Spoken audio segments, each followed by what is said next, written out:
ఎన్నికలు దగ్గర పడుతున్న కొద్దీ ఏపీ ఎన్నికలు హీటు పుట్టిస్తున్నాయి. టీడీపీతో పొత్తు పెట్టుకున్న జనసేన 24 సీట్లు తీసుకోవడంపై పవన్ కళ్యాణ్ కొందరు తప్పుపడుతున్నారు. ఇప్పటికే పవన్ నిర్ణయంపై హరిరామ జోగయ్య లేఖలు రాసి సూటిగా ప్రశ్నిస్తే తాజాగా జనసేన అధినేత పవన్ కళ్యాణ్ కు కాపు ఉద్యమ నేత ముద్రగడ పద్మనాభం ఓ సంచలన లేఖ రాశారు. పవన్ కళ్యాణ్ తనను 2 సార్లు కలుస్తానని చెప్పి రాలేదని చెబుతూ ముద్రగడ రాసిన లేఖ ఇప్పుడు సంచలనం రేపుతుంది. అసలు ముద్రగడ పవన్ కళ్యాణ్ కు రాసిన లేఖలో ఏముందో ఓసారి చూద్దాం. సిఎంఆర్ షాపింగ్ మాల్ మన హైట్ నగర్ లో భాగ్యలతా కమాన్ పక్కన ఫిబ్రవరి 29న ప్రముఖ సినీ తారలచే గొప్ప ప్రారంభం.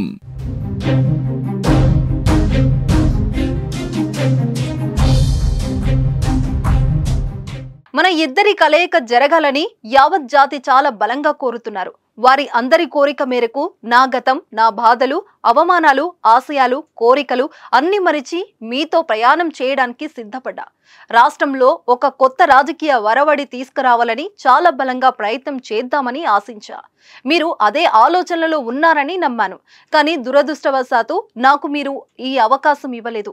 చంద్రబాబు జైల్లో ఉన్నప్పుడు మొత్తం టీడీపీ కేడర్ బయటికి రావడానికి భయపడి ఇంచుమించుగా ఇళ్లకే పరిమితం అయిపోయారు. అటువంటి కష్టకాలంలో తమరు జైలుకి వెళ్లి వారికి భరోసా ఇవ్వడం అన్నది సామాన్యమైన విషయం కాదు.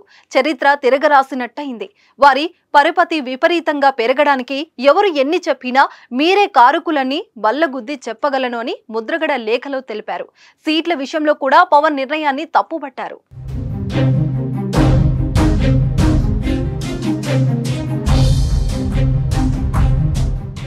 గౌరవ ప్రజలు ఇంచుమించుగా అందరూ మిమ్మల్ని ఉన్నత స్థానంలో చూడాలని తహతహలాడారు. పవర్ షేరింగ్ కోసం ప్రయత్నం చేసి అసెంబ్లీ సీట్లు 80, 2 సంవత్సరాలు ముఖ్యమంత్రిగా ముందుగా మిమ్మల్ని చేయమని కోరి ఉండాల్సింది. ఆ సాహసం మీరు చేయలేకపోవడం చాలా బాధాకరం. 40 సంవత్సరాల రాజకీయ జీవితంలో డబ్బు కోరడం గాని, పదవుల కోసం పెద్ద నాయకుల గుమ్మాల వద్ద పడిగాపులు కాయడం గాని చేయలేదు. భగవంతుణ్ణి ఆ పరిస్థితి రాకుండా చేయమని తరచూ కోరుకుంటున్నా.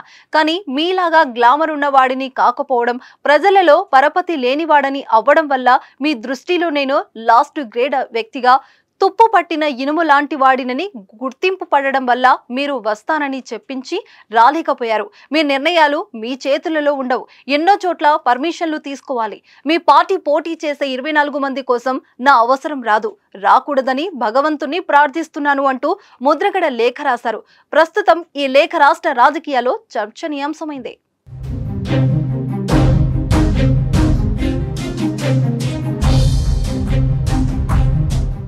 జనసేనలోకి ముద్రగడ పద్మనాభం చేరిపోయేందుకు రంగం సిద్ధమైనట్లు ప్రచారం జరిగింది.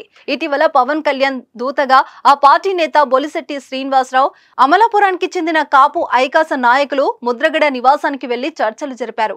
ఆయన జనసేనలో చేరేందుకు ఆసక్తి కనబరిచారని వెల్లడించారు. పవన్ కళ్యాణ్ కూడా కాకినాడ జిల్లా కిర్లంపూడిలో ముద్రగడ నివాసానికి స్వయంగా వెళ్లి పార్టీలోకి ఆహ్వానించనున్నారని వివరించారు. ఈ నెల 20 లేదా 23 తేదీలో జనసేనలో చేరతారని వార్తలు వచ్చాయి. అయితే అవేం జరగలేదు. కారణమేంటో తెలియదు. కానీ పవన్ మాత్రం ముద్రగడను కలవలేదు. ఆయన పార్టీలో చేరడం జరగలేదు. ఈ నేపథ్యంలోనే పవన్ కు ముద్రగడ లేఖ రాశారు. మరి దీనిపై పవన్, జనసేన నాయకులు ఏ విధంగా స్పందిస్తారో చూడాలి మరి.